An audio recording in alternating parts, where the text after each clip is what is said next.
사랑하는 초업제일교회 성도 여러분, 유튜브 시청자, 구독자 성도 여러분 반갑습니다. 김정빈 목사입니다.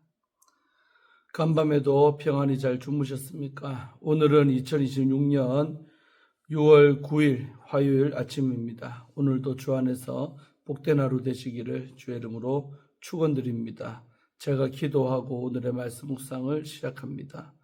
하나님 아버지 감사합니다. 간밤에도 지켜주시고 또 이렇게 새날을 우리에게 허락하여 주시니 감사합니다. 우리에게 주어진 이 하루 하나님의 뜻대로 살기를 원하고 주의 영광을 나타내는 저희들 되기를 원합니다. 이 시간도 말씀 묵상하며 주의 음성을 듣게 하시고 아버지의 거룩하신 뜻을 깨달을 수 있도록 도와주옵소서. 이 시간을 성령 하나님께 의탁하며 우리를 죄에서 구원하신 예수님 이름으로 간절히 기도하옵나이다. 아멘. 할렐루야. 좋은 아침입니다. 오늘 함께 말씀 묵상하실 본문은 고린도전서 14장 1절부터 12절까지의 말씀입니다. 우리 개역 개정판으로 한번 다 같이 읽도록 하겠습니다. 사랑을 추구하며 신령한 것들을 사모하되 특별히 예언을 하려고 하라. 방언을 말하는 자는 사람에게 하지 아니하고 하나님께 하나니 이는 알아듣는 자가 없고 영으로 비밀을 말함이라. 그러나 예언하는 자는 사람에게 말하여 덕을 세우며 권면하며 위로하는 것이요 방언을 말하는 자는 자기의 덕을 세우고 예언하는 자는 교회의 덕을 세우나니 나는 너희가 다 방언 말하기를 원하나 특별히 예언하기를 원하노라. 만일 방언을 말하는 자가 통역하여 교회의 덕을 세우지 아니하면 예언하는 자만 못하니라. 그런즉 형제들아 내가 너희에게 나아가서 방언으로 말하고 계시나 지식이나 예언이나 가르치는 것으로 말하지 아니하면 너희에게 무엇이 유익하리요. 혹 필이나 검은과 같이 생명 없는 것이 소리를 낼 때에 그 음의 분별을 나타내지 아니하면 필이 부는 것인지 검은 것 하는 것인지 어찌 알게 되리요. 만일 나팔이 분명하지 못한 소리를 내면 누가 전투를 준비하리요. 이와 같이 너희도 혀로서 알아듣기 쉬운 말을 하지 아니하면 그 말하는 것을 어찌 알리요. 이는 허공에다 말하는 것이라.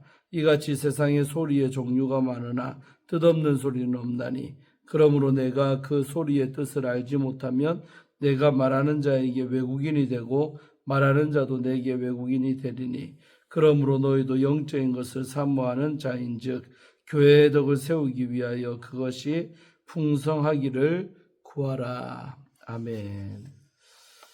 네, 오늘도 먼저 본문 말씀 주의할 때 은혜 받으시기를 바랍니다.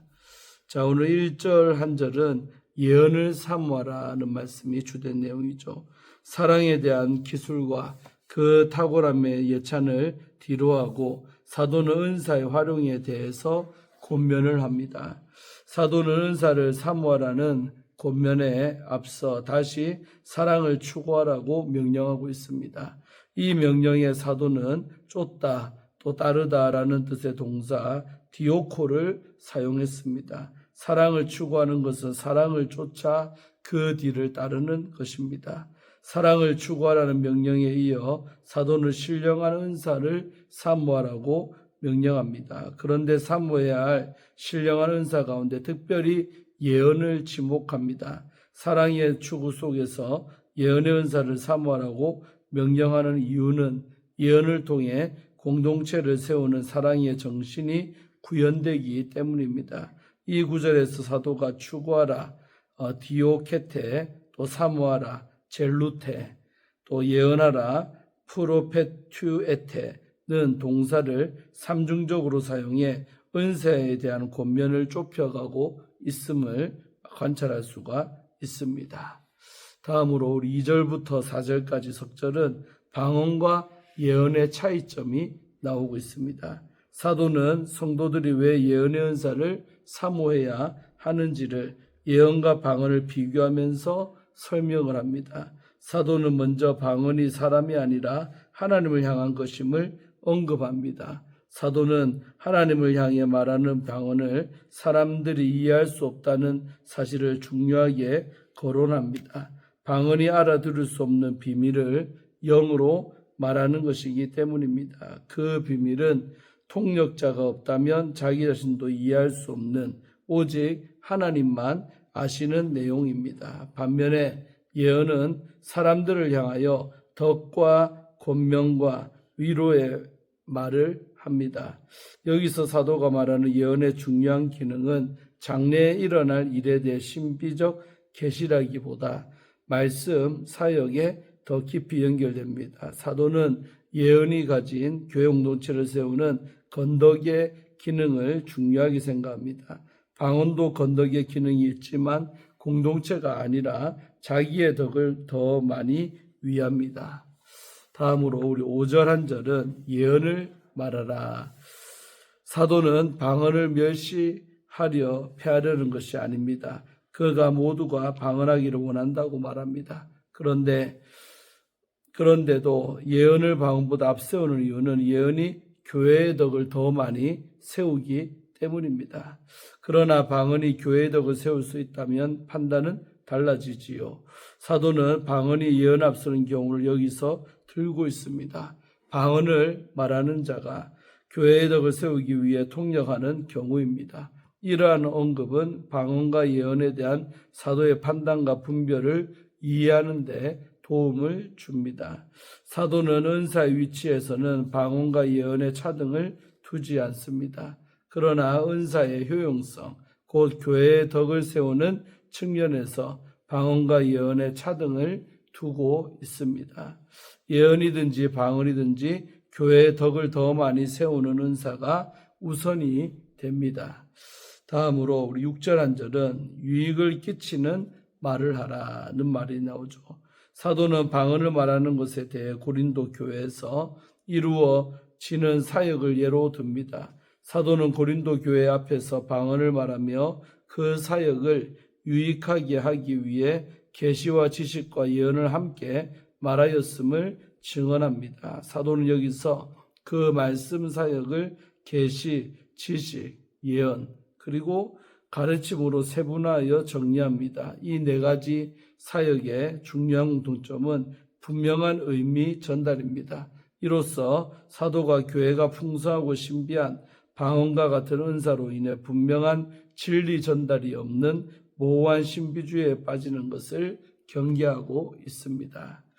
다음으로 7절과 8절 두 절은 피리와 거문고와 나팔처럼 사도는 은사의 효용성을 분명한 의미 전달에서 찾습니다. 이를 설명하기 위해 피리와 거문고와 나팔을 예로 듭니다.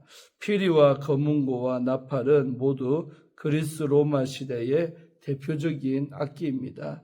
피리와 나팔은 무난하게 현대적으로 적용해 볼 수가 있지만 한국적인 의미가 짙은 거문고는 그리스 로마 시대의 키사라를 감안하여 바로 하프로 바꾸어 볼 수가 있습니다. 사도는 먼저 무생물인 이 피리와 거문고 소리의 분별이 의미하는 바를 언급합니다.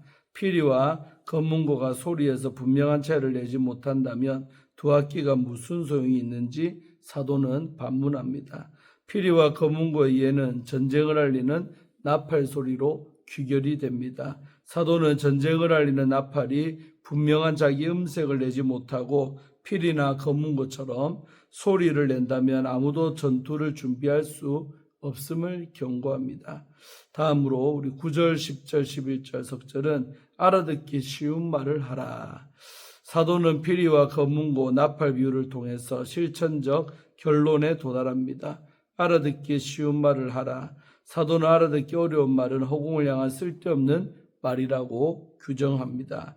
더 나아가 교회의 건덕을 위해 세상에 존재하는 다양한 종류의 언어를 예로 듭니다. 사도는 그 소리의 뜻을 이해하지 못하면 말하니나 듣는 이가 서로 외국인이 되어 야만인으로 간주된다고 지적합니다. 듣고 말하는 이가 서로 소통이 되지 않는다면 아무리 아름답고 좋은 말을 해도 야만인이 될 수밖에 없습니다. 사도는 소리의 뜻이 바르게 전달되지 않을 때 발생하는 관계와 이해의 단절을 경계합니다.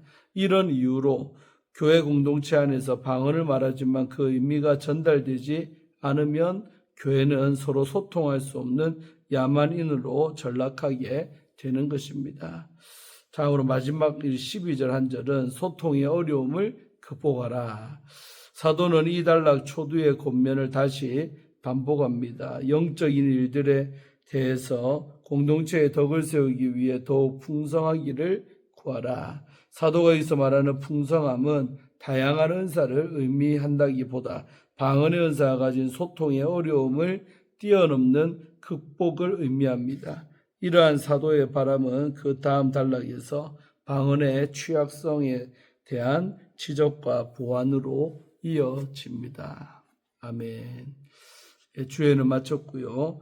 은사의 목적이라는 주제를 가지고 오늘 함께 말씀 나눌 때 은혜 받으시기를 바랍니다. 손주가 할머니께 편지를 보냈는데 할머니가 눈이 침침해서 읽지 못하시면 그 편지는 종이에 불과합니다. 이때 필요한 것이 편지를 읽어줄 사람입니다. 사도 바울은 영적인 은사가 아무리 대단해도 다른 성도가 이해하지 못한다면 빈 껍데기와 같다라고 말하고 있습니다. 하나님은 우리의 은사를 통해 서로의 눈이 되고 또 귀가 되어 하나님의 말씀을 함께 듣도록 하십니다. 은사는 이렇듯 공동체를 세우기 위해서 주어진 선물입니다. 자, 오늘 1절 보시면 사랑과 은사가 나오죠. 바울은 사랑을 추구하되 신령한 것들을 사모하라고 권면합니다. 당시 고린도 교회 성도들은 신령한 은사 자체에 열광하며 그것을 자기 과시의 수단으로 삼았습니다. 그러나 바울은 은사보다 먼저 서로 사랑하라고 말하고 있습니다. 사랑은 은사를 바르게 이해하고 사용하게 하는 길이기 때문이지요. 사랑이 빠진 채 사용하는 은사는 자기 만족과 교만으로 흐르기가 쉽습니다. 은사는 하나님이 주신 선물이지만 그 선물을 담는 그릇은 반드시 사랑이어야 합니다.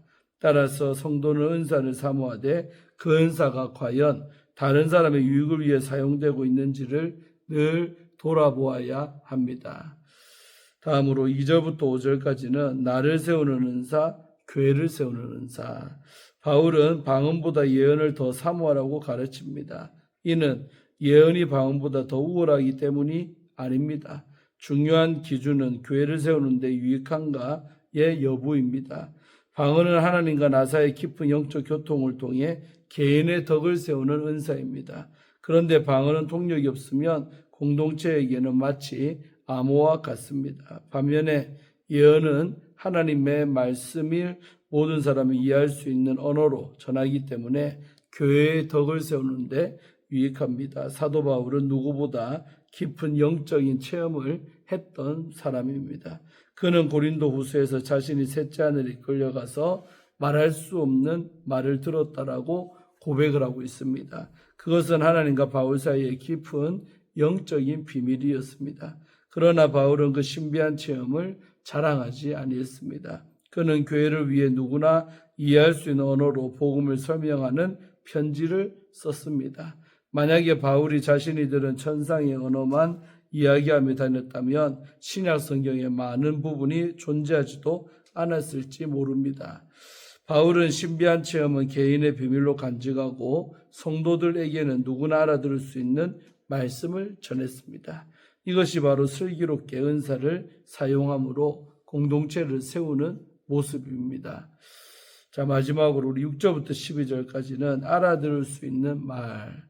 바울은 피리와 검은고 나팔의 비유를 통해 분명한 소리의 중요성을 설명합니다. 악기가 분명한 음을 내지 않으면 어떤 곡을 연주하는지 알 수가 없고 나팔 소리가 분명하지 않으면 전쟁을 준비할 수가 없습니다. 뜻을 알아들을 수 없는 말은 허공에서 사라져버리고 서로를 외국인처럼 만들 뿐입니다. 19세기 영국의 설교자 스펄전은 진리를 전달할 때 어려운 말이 아니라 사람들이 이해할 수 있는 말로 해야 한다라고 강조했습니다. 그래서 그는 어려운 신학적 용어 뒤에 숨지 않고 아이들도 이해할 수 있는 쉬운 말로 복음을 전했습니다. 누군가 그의 설교가 너무 통속적이라고 비평할 때 그는 이렇게 말을 했습니다. 영혼을 구원하기 위해서라면 학자의 언어가 아니라 시장의 언어를 사용하는 것을 주저하지 않겠다라고 말입니다. 사랑하는 우리 초업제교회 성도 여러분, 유튜브 성도 여러분, 우리가 삼아야 할 것은 신비한 체험이 아니라 그 체험을 통해서 형제와 자매를 깊이 사랑하는 것입니다. 성령님은 우리를 서로 연결하여 그리스도의 몸을 세우시는 분입니다. 우리의 은사가 누군가에게 따뜻한 위로가 되고 누군가에게 하나님을 만나게 하는 밝은 등불이 되기를 주의 이름으로 축원합니다. 아멘. 마지막으로 우리 이영 분이 쓰신 왜 기독교는 진짜인가? 이분 책의 일부분을 읽어드리고 마치려고 합니다. 1980년대 중반 벨 연구소에 엔지니어로서 첫 출근을 했을 때다. 매니저가 나를 사무실로 안내했다.